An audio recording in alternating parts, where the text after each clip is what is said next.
Hello, everyone, and welcome to Beyond the Script, where we explore acting and bringing character to life through voice, movement, and different acting methods. Today's topic is about mind, body, and spirit connection in characterization.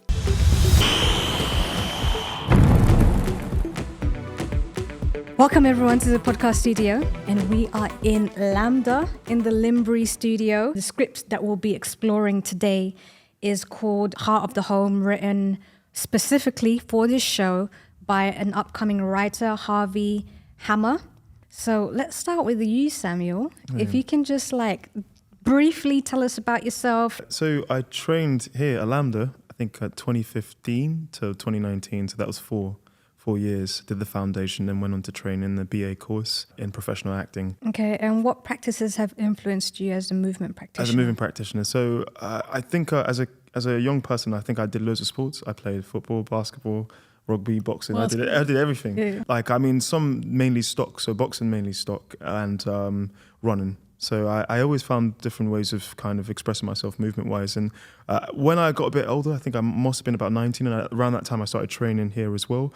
I got into yoga and meditation and mindfulness, and that was like a massive change for me. You don't often see, in my opinion, a lot of people from cultures that I've come from do yoga, but I found it to be quite a revelation for me anyway. So that was a big part of my practice, and I moved on to animal flow and things of that nature. From learning other techniques here as well, from Laban to Lecoq to a body of work by Jane Gibson, Lizzie Ballinger, who was a practitioner that trained me when I was here. What does movement mean to you? Movement is everything. Even on a cellular level, everything moves, everything vibrates, so nothing's ever fully still. Even this chair is, at this moment as we speak, vibrating. So movement is everything. I suppose for me, what it is the connection between mind and body is so unmatched and so kind of succinct that we haven't fully discovered how much that connection is. Do you ever have moments where you're tired, but then you do a workout or you go to the gym, and then afterwards you feel a lot better?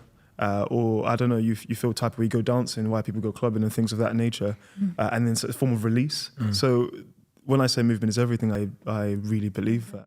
Hi, my name is Samuel Adebayo. I am a creative and movement practitioner. Today we're going to be exploring a scene called Heart of Home, with two lovely actors, Marion and Tolu. We'll be approaching it from a movement perspective and exploring various principles like Laban and psychological kind of movement. So what's just happened? Where have you just come from? I've come from work, but I'm running late. Okay, you've come from work and you're running late. So where are you? I'm home already. I'm just about to start getting ready to cook. Okay, about to get ready to cook. Yeah. So that's your physical action. That's my physical You're action. getting ready to cook. Yeah. Okay. Nice. But I'm irritated because he should be home by now, but he's not. What's the I'm tired. Yeah, we'll go with tired. So really think about maybe what that feels like, and also maybe physically what that does to the body. Remember, you're coming from two different places in terms of your state at the moment. All right? Yeah, and then with the hitting part. Yeah. So we've decided today that the playing area is going to be here. So do you want to try? Like that. So what are you doing with that movement? I guess I want to intimidate him. So can you do that one more time with that in your mind? Okay. How does that feel? You're right? Yeah. Okay. Chest day, but I'm playing. Was it chest day today? No, I'm playing. Anything else that actually there's the knife bit in the Yeah, hand. So can we work that out? I was wondering whether do I go here and then he's not moved by that, so I do that? Because it's a bit extreme to go straight for the jugular. Okay. But I think it's more so the quality of touch. If you took that and if you went kind of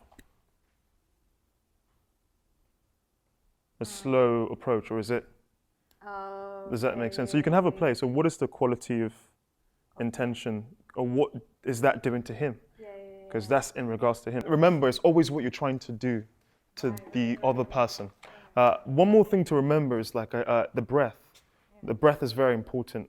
Okay, you mentioned earlier on about being tired. What's the breath? What does that feel like for you? You said, is it agitation or irritated? Yeah. What's the breath of that? Okay, so the text itself is, if you like a canoe. The emotions is the wave of what you're trying to find. So remember, that's your your sensation, okay? I think that should be more than enough to play with now. Let's just see, yeah.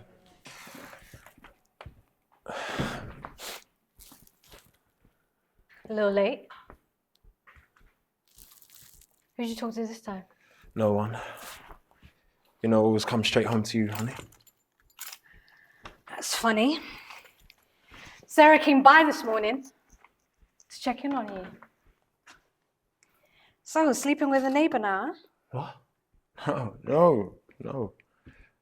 Just a shoulder to cry on then. What have you told her? Nothing, I swear. There's nothing to tell, is there? She was,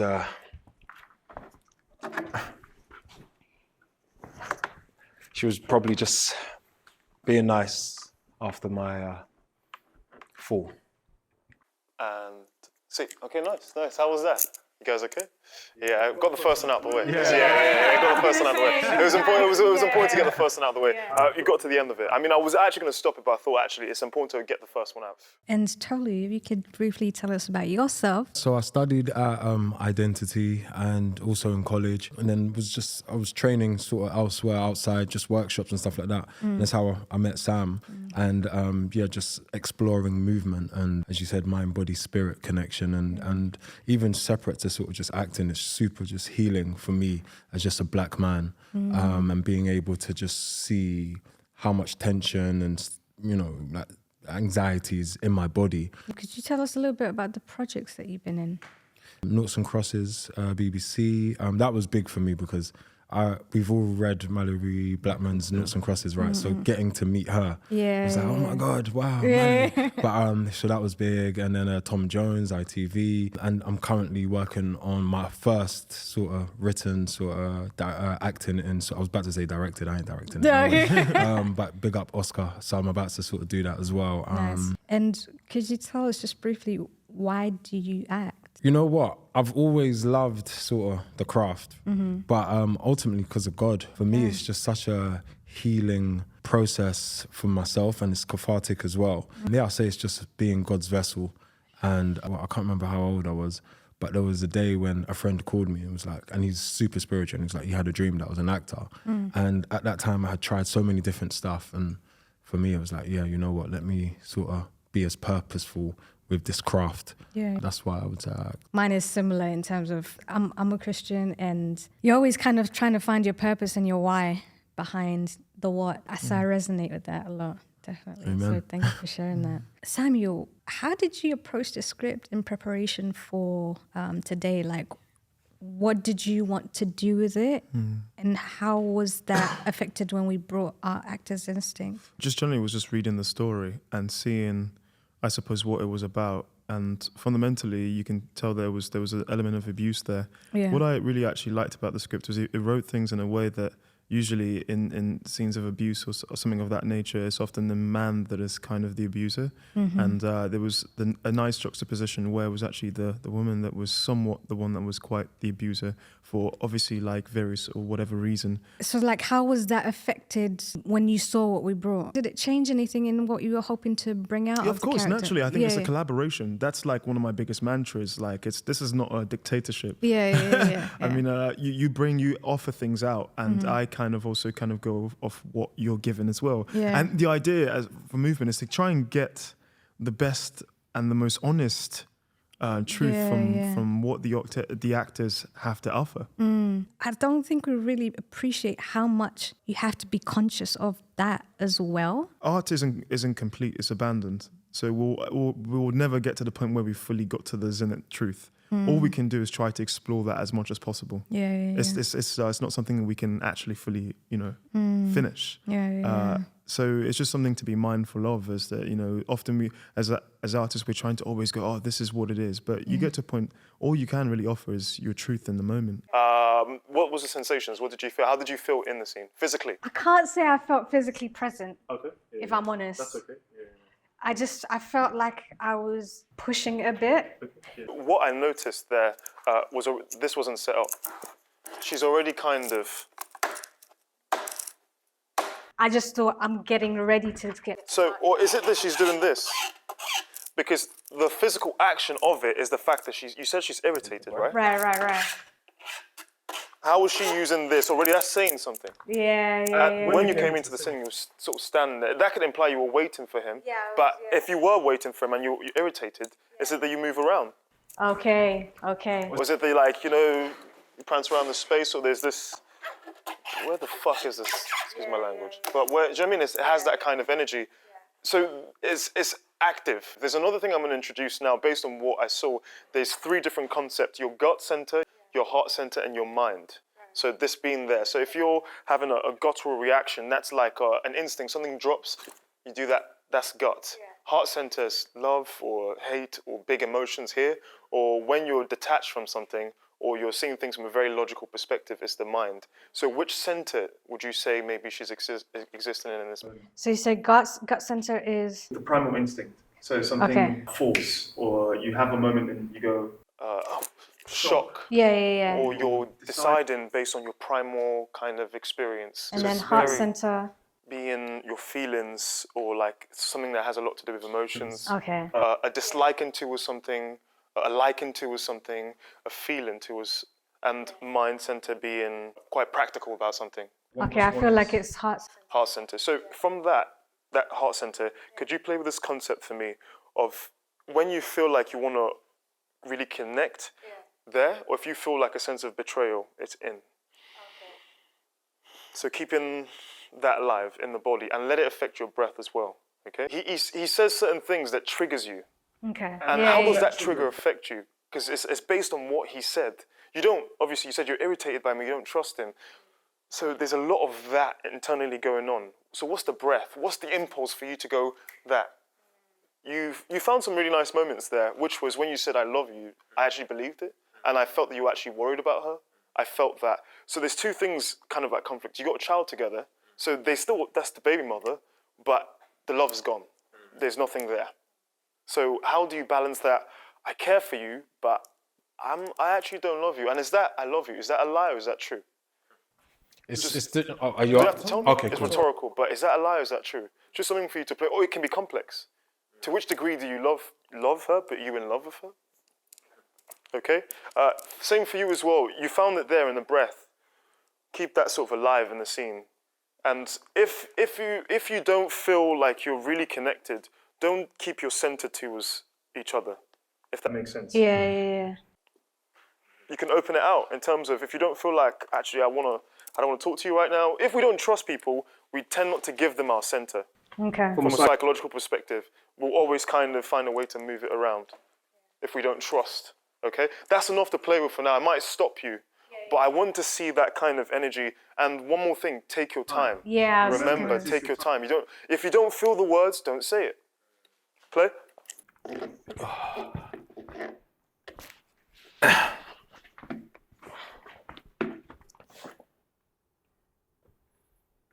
A little late. Who'd you talk to this time? No one. You know, I always come straight home to you, honey. That's funny, because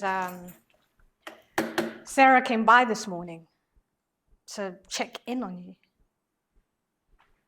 So, sleeping with a neighbor now? Oh, no. What, just a shoulder to cry on then? What have you told her? Nothing. I swear. There's nothing to tell, is there? She was probably just being nice after my fall.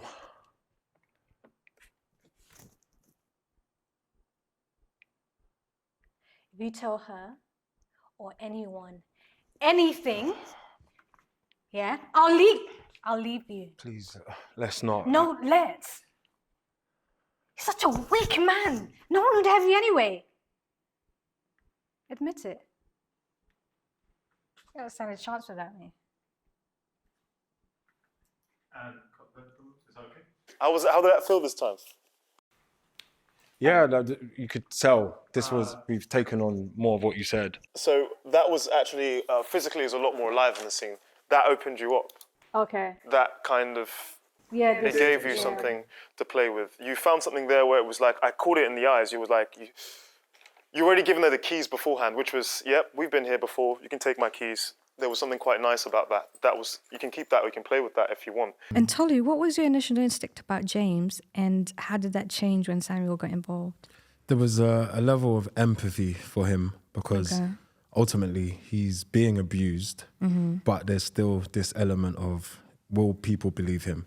Okay. You know, how is he able to leave this situation without being seen as a liar or a manipulator or a gaslighter? And, you know, that was the first sort of instinct. And then when sort of Samuel sort of got involved and, you know, just expanded it, it was like, okay, cool, where is he feeling that? Where is it? You know, is it in the mind? Is it in the heart? Is it in the gut? You know, he's been in this situation before so many times, and there's an element of, you know, intuiting and like, okay, cool, I know what to do. I know how to sort of calm her down. I know how to sort of leave the situation. So that sort of resonated with the level of empathy initially, because imagine coming to your home where, you know, we're all born into a house or into a family, come to this home, and that's where you're meant to be the most comfortable. And like if you're an only child, or you've got siblings or whatever, you can't wait to sort of move out, or even just have your own room. And then you finally sort of get it, you're like, yeah, you're super comfortable. Then you find a partner and you move in with your partner. And there's so many people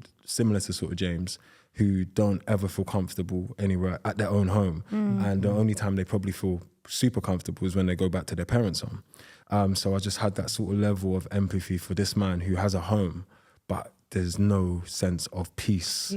And yeah, similar to sort of the work, mind, body, sort of spirit, that's going to be in your body. That's going to occupy your mind, and that's going to, you know, affect your spirit in a way where it's just destructive or detrimental to your mental health. When Samuel kind of gave that tip of had you thought of that prior to, or did that kind of help you to now connect even on a deeper level? Yeah, no, I was saying to him sort of off camera that that was such a sort of, I guess, exercise for us to sort of have, even sort of the exercise where it was like, how do I feel about you when I love you? How do I feel about you when I hate you? Yeah. It was Shut up, Ned. I'm just saying. Ned Bennett. Okay, cool. But it was just amazing because it's just like, okay, cool. This is so much information. How do you articulate it? How does that manifest? But from a place of honesty as well. Yeah, definitely. And Samuel, since leaving drama school, it's been challenging staying on top of my movement practice personally. Are there like tips of ways to practice what you showed us so that I can take it on set? It sounds weird, but I think always finding time to be mindful. I don't know how else to put that without sounding a bit kind of, you know, hoo-ha, as they say, or woo-woo. But spending time being still, meditation, I think is important, because I don't think we actually really listen. If you're actually kind of still in your mind, chances are you're actually a lot more connected to your body, and thus you can actually listen better. Coming back to what you were talking about, not being settled at home, what were your thoughts about it being the woman? Because I don't know if you've both seen that Netflix documentary about that man who was abused by his wife for like almost 20 years. Oh, wow. So what were your thoughts about the woman being the abuser, and how did you prep mentally? I just felt like this was a person that my character was in love with and still loves for whatever reason, and wants her to seek help. On one end, there's this level of, it's not empathy for her because you're abusing. I was about to swear, but but you're abusive, and ultimately you're getting away with it because of your gender. As she says in the scene, it's like, I can do this and no one will believe you. I can pin this all on you and you're finished. And that's scary. You know, imagine being in a situation where with this woman who has, or person who has so much power over you, and you touch her, you move her out of the way, or whatever. Even if you don't touch her, she's willing to attack herself just to. Yeah. So that element of, and that's where the conflict sort of came from, because it's like you love this person who scares you, but you also want them to get help so they can return to sort of a level of peace. You know, there's a moment where you go to contact her. I want you to try the sensation of float. So you stop here, you have a decision, I'm gonna try and soothe her. So let's play with the action, I'm trying to soothe, and play with glide. Hey. And then she rejects it. So really, that's a new beat. It's a new tactic. I've got home, okay, she's volatile, let me try to soothe her. And so you can really take your time with that. And however that makes you feel, whatever reaction, let it affect you. Note for you is when you say this text, we can actually maybe not go from the top, is that you say you're a weak man. So basically in that moment, you're really trying to hurt him. And I feel like you're trying to hurt him here and here at the same time. His gut, which is his sense of manhood, you're weak. That's here. And also, in terms of, that will get to him. There's a sensation of people that love us the most are the ones that can really, because they know what our triggers are. That sensation is his trigger. As a father as well, so that line, and take your time with it. I really want you to invest more in what you're trying to do to him with that. And if he's not affected, then, so visually it's like you're really stabbing him. Okay. That's the kind of image that I want you to kind of find. Okay. And also, Tolu, let that land. If it hits you here, if it hits you gut, let it be a visceral kind of reaction. Because otherwise, if anyone's disrespecting you, you wouldn't stand there and you probably want to either punch them or a betrayal, if that makes sense.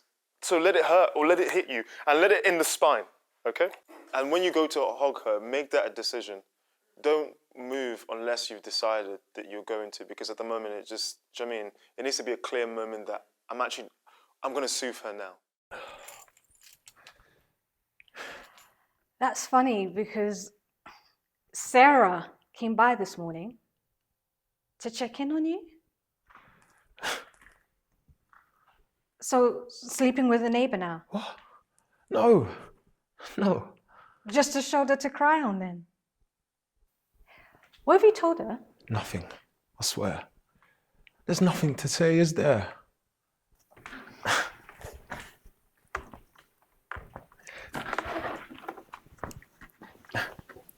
She was probably just being nice after my fall.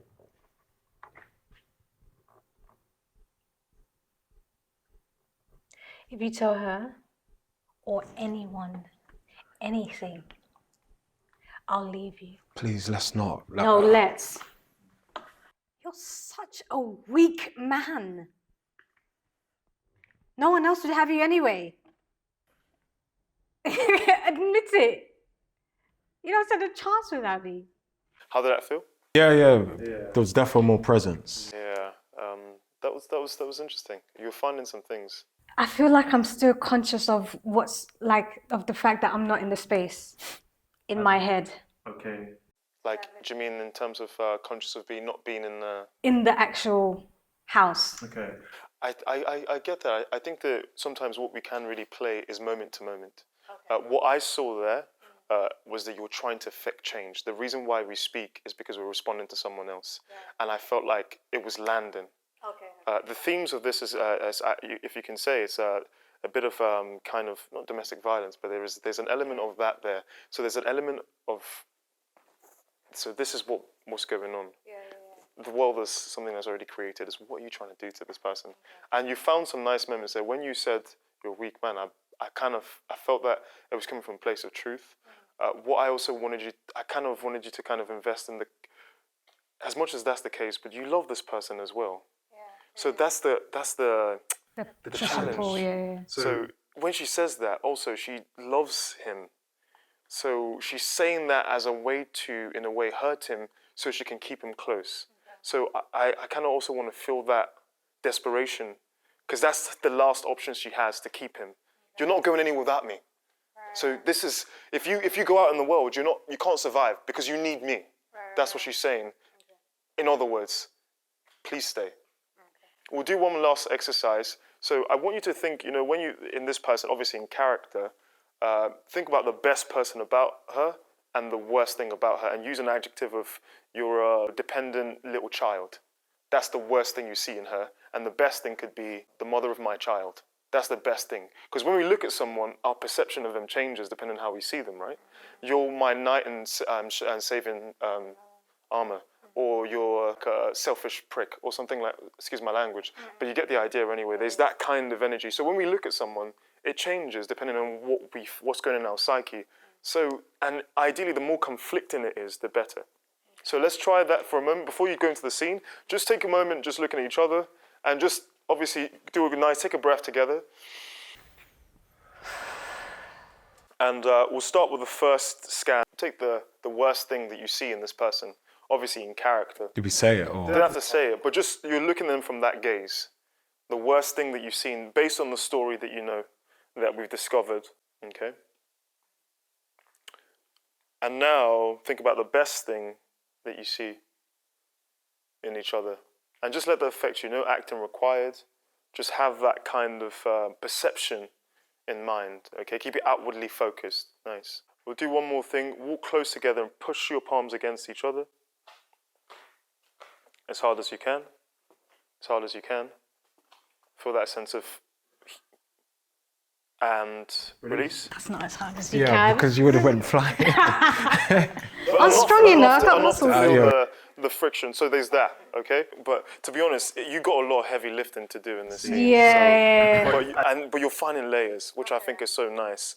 I want you to try something here. When you go here, so you have all of that, and when you push him, can you maybe push him, then say the line to him? And I want you to try invading his space. I hope this is okay. It's like you push him, and I think you say a line. You wouldn't.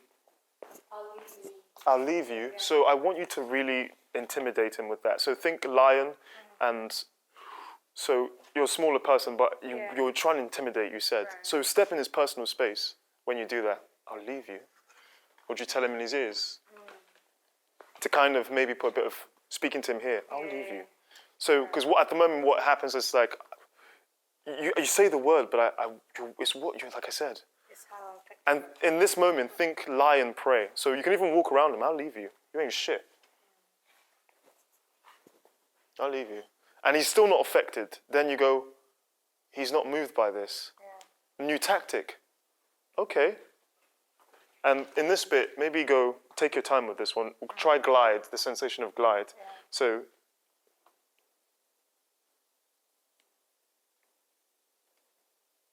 Because you know that's a trigger. So it's like, I'm taunting you with this. I'll do it. Okay. I'll do it. Because you can do this, but that doesn't maybe land. There's even, because that's even more, I don't know, there's something about that. Yeah. Okay, cool. A little late. Who did you talk to this time? No one. You know I always come straight home to you, honey. That's funny.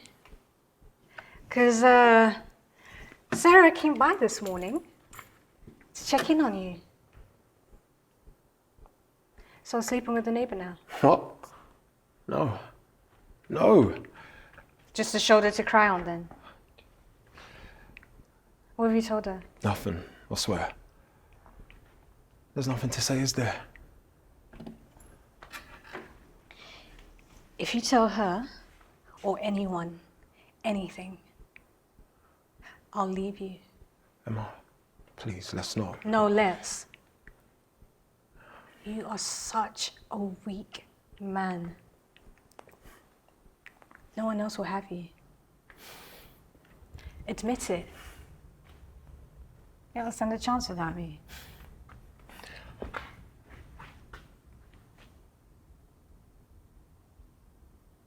I'll leave you. If you speak to her again.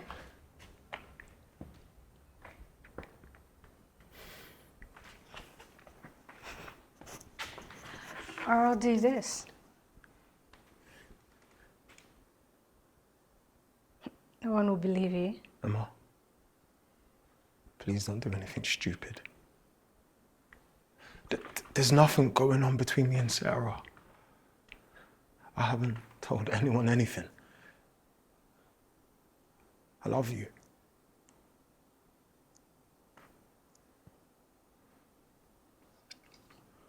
I'm just saying that. Okay, how did it feel? It felt better. Don't know, how did you feel? Yeah, it did. I feel like the middle is where, because I know we missed the line. Yeah. But I don't know how that sort of looked. We still went with it, but I feel like it's the... I think that there was a journey, but I don't know if you had a moment, but you laughed or there was a smile there, and I wasn't sure if that was you or the character. So I just to kind of point out, what was really nice in what the flow was like, there was a bit more layers, like I said. But I still think there's more. Yeah, There's always be definitely, more. definitely. Especially with a scene as juicy as this. Yeah, There's yeah. always so much more nuances you can find. I just put her as someone who felt that she was stuck, but also she grew up in a single parent home and she didn't want that for her child. Like you're saying, not everyone's inherently bad unless they're psychotic or they've got mental health issues. They need help. They need help, yeah. But also there's stuff that goes on with a woman when they don't grow up with a father. They don't know how to treat men in their lives. So there's also that side of things I felt as well. No, I was just thinking about the kind of scenarios that you both came up with as actors, because what you both did there was, in some ways, you had to almost validate why they are the way they are. I think that's the thing. We're in the game of human psychology, or doing of human psychology. A mentor and a friend of mine would say that almost as though see yourself as a lawyer that is kind of responsible for this character. And if this character was in the room and they heard you speak or say those words, would they believe you, or would they go, you represented me right or wrong? So it was interesting to see you both kind of, in a way, psychologically try to make sense and justify why they are the way they are. So that's something very interesting, and it's very different. Yeah, it was. They're both like fighting each other's, fighting the character's corner. All right, so we're gonna wrap it up there. Cool. I know it's short and sweet, but just Samuel, do you have any workshops that you do, or how can people work with you? Find me on my website. So weird advertising yourself. I mean, I'm on Instagram. Yeah, what's your Instagram handle? So it's you just Samuel Adebayo. You'd see me. I look quite wistful somewhere, but also just to say, Marion, that I'm not someone who enjoys speaking in public. Truly, it's not really a thing that I do. But through like our conversations and our friendship, I've actually kind of inspired me to kind of share my practice and be of service to other people as well. So thank you. And Tolu, how can any upcoming projects that we can look out for, and how can people find you? Well, Instagram Spotlight, T_Kingba. Okay. So the next project is one that I'm working on. I sent the script to Samuel. Is it a play, film? Short film, proof of concept. Okay, cool. So ultimately the goal is for it to, go into a TV series. Oh, okay, nice. But I'm currently reading The Artist's Way. Yeah, so that's such a good book to sort of just focus and find your inner child and just be you, removing sort of shame and just going with it. Final question. Cherries, chocolate, orange, or Smarties? Oh. Smarties. Yeah. Which I say thank you. Thank you. Okay. Thank you so much. All right, we're going to wrap it Thanks. up. Thank you all for watching. If you can share with us what you liked about the podcast, what you liked about what you saw with Samuel, really appreciate it, and what you would like to see more of. Till next time.